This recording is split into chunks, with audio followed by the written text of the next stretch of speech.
Elas atravessavam os portões do palácio, ainda acreditando que Roma era feita de leis, honra e deuses. Algumas vinham escoltadas por guardas imperiais. Outras eram trazidas pelos próprios pais, forçados pelo medo. Todas entravam em silêncio. Nenhuma sabia o que aconteceria depois, porque dentro do palácio de Calígula, a virgindade não era virtude, era convite ao horror. E muitas descobriram, tarde demais, que para algumas mulheres da Roma antiga, morrer teria sido menos cruel do que sobreviver ao imperador. Antes de continuar, se você quer conhecer as verdades mais sombrias da Roma antiga, menos aquelas que os livros didáticos evitam e os manuais suavizam menos, inscreva-se agora no canal. Nossa meta é chegar aos 500 inscritos, e cada inscrição ajuda esse tipo de conteúdo a continuar existindo. O silêncio que precedia o encontro era quase palpável, uma tensão que se agarrava à pele como frio de pedra. Cada passo nos corredores de mármore ecoava como aviso.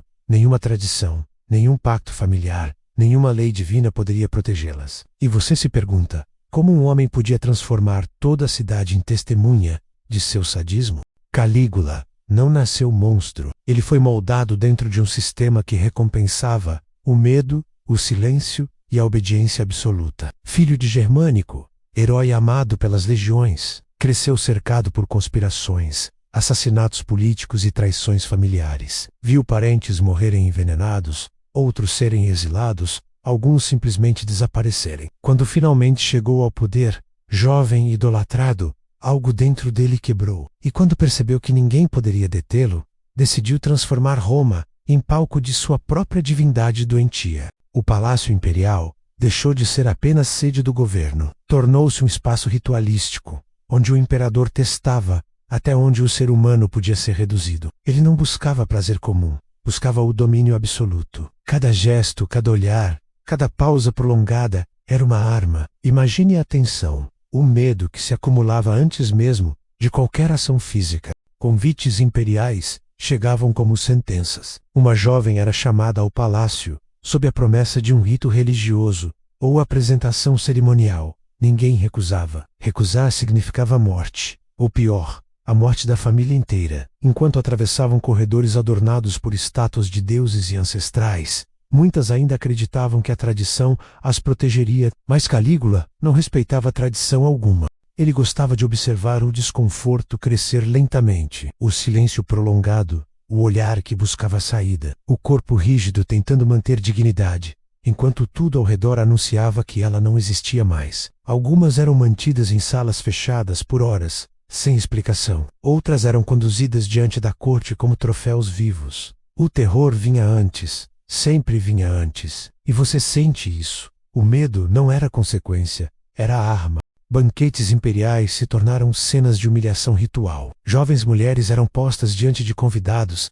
não como objetos de desejo, mas como mensagens vivas de poder e submissão. Calígula falava, ria, comentava, descrevia destinos possíveis como quem escolhe pratos em uma mesa. E os presentes riam junto, porque o medo era mais forte do que a repulsa. Cada risada carregava culpa e submissão. Algumas eram entregues a soldados ou aliados, não como recompensa, mas como demonstração de poder. Nenhuma família estava acima do imperador. Nenhuma honra era inviolável. Nenhum corpo pertencia a si mesmo. Aqui você percebe, a violência de Calígula não era apenas física, era psicológica, estratégica, total. Ele também interferia em casamentos. Mulheres prometidas eram tomadas publicamente. O noivo assistia, o pai era obrigado a agradecer. Muitas eram devolvidas, não como esposas, mas como lembranças vivas de submissão. A violência não terminava no ato, continuava na memória, nos olhares da cidade, no silêncio forçado. Cada sobrevivente era um aviso ambulante. O imperador gostava de quebrar homens usando mulheres. Senadores que ousavam questioná-lo viam suas filhas chamadas ao palácio. Sacerdotes que resistiam viam as virgens de seus templos convidadas a servir o imperador Deus. Era uma violência calculada, estratégica, psicológica. O objetivo nunca foi apenas o corpo. Foi a destruição completa da identidade.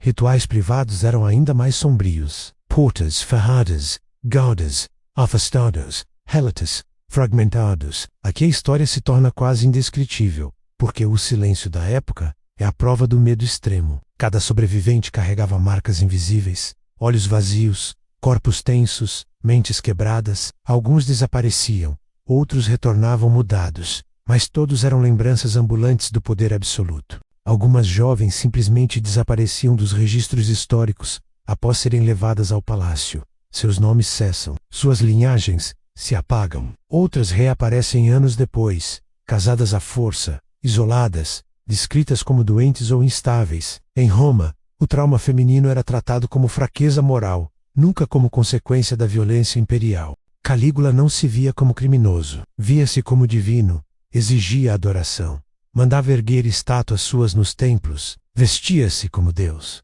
falava como Deus, punia como Deus e, como todo tirano absoluto, acreditava que a dor alheia era a prova de sua grandeza. Soldados eram forçados a assistir humilhações. Alguns participavam por medo, outros por conveniência. Muitos se tornaram cúmplices silenciosos. O palácio tornou-se um espaço onde ninguém era inocente e ninguém estava seguro. Mulheres, homens, crianças, nobres, plebeus, todos eram peças no jogo mental de um imperador que confundia poder com prazer. Com o tempo, até Roma começou a tremer, não por compaixão pelas vítimas, mas por autopreservação. Se Calígula podia fazer isso com filhas de senadores e virgens sagradas, o que impediria que fizesse com qualquer um? Dentro do palácio, o tempo parecia distorcido. Horas se arrastavam como eternidades para aquelas que esperavam, paradas, sentindo cada batida do próprio coração como sentença de morte. Às vezes, uma porta se abria lentamente e uma nova vítima era chamada.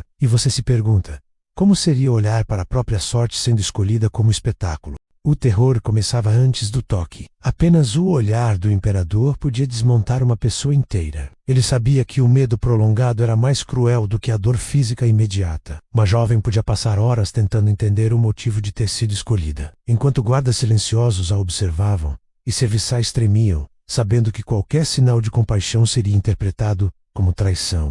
Calígula também gostava de confundir expectativas. Algumas mulheres eram levadas a quartos luxuosos, onde poderiam acreditar que seriam poupadas. Mas nada era o que parecia. Guardas desapareciam, portas se trancavam sozinhas, e cada gesto calculado do imperador era uma dança de manipulação psicológica. Os banquetes de Calígula não eram apenas grotescos, eram rituais de poder psicológico, onde ele testava os limites da humanidade. Mulheres eram postas diante de convidados para exibição, enquanto ele descrevia, com detalhes frios e clínicos, futuros possíveis, escolhas que ninguém jamais poderia recusar. E cada palavra era uma faca invisível. O controle se estendia à religião. Sacerdotisas e virgens sagradas não eram poupadas. Ao contrário, sua pureza era instrumento de punição e humilhação. Cada ato era planejado para corroer identidades, destruir reputações e manipular completamente o tecido social romano. Os guardas, soldados e auxiliares eram parte do teatro. Alguns participavam por medo, outros por ambição, mas ninguém era inocente. Cada ato de crueldade ensinava lições sombrias. A sobrevivência dependia da submissão completa. Cada olhar era um lembrete da fragilidade humana. Mesmo após sua morte em 41 DC, Código, o legado de horror persistiu. Guardas pretorianos assassinaram Calígula, perfurando seu corpo repetidas vezes. Ato quase misericordioso, comparado aos horrores que infligira. Mas as mulheres não tiveram o mesmo fim. Nenhum julgamento, nenhuma reparação, nenhuma memória oficial. Roma seguiu em frente, mas o silêncio sobre aquelas que sobreviveram era ensurdecedor. Historiadores preferiram retratar Calígula como louco, uma exceção na história. Poucos reconheceram que ele era a síntese de um sistema que permitia que o poder absoluto transformasse corpos e mentes em instrumentos descartáveis. E você percebe, o verdadeiro horror não está na loucura de um homem, mas na permissividade de toda uma sociedade. Algumas mulheres tornaram-se fantasmas vivos do palácio, isoladas, marcadas, lembranças ambulantes de violência e submissão. Seus nomes foram apagados, suas histórias fragmentadas, cada uma carregava consigo a lembrança permanente do poder absoluto. O terror de Calígula não era apenas uma série de atos isolados, era um sistema que corroía identidades, subvertia tradições, destruía famílias. Ele transformava cada gesto humano em arma de opressão. Cada ato de resistência era esmagado antes mesmo de nascer. Cada olhar de compaixão era ameaçado. Talvez o mais perturbador não seja a crueldade de Calígula, mas a permissão que a sociedade deu para que ela acontecesse. Com aplausos, com silêncio, com cumplicidade, um lembrete sombrio de que o poder absoluto corrompe, e que o terror, institucionalizado, pode destruir vidas e identidades, mesmo quando a história tenta apagar suas vítimas. E agora eu te deixo com esta pergunta final. Até que ponto a obediência e o medo moldam a história? Até que ponto o silêncio perpetua a violência? E, principalmente, você consegue imaginar o que significa sobreviver quando o mundo inteiro conspira para que você desapareça?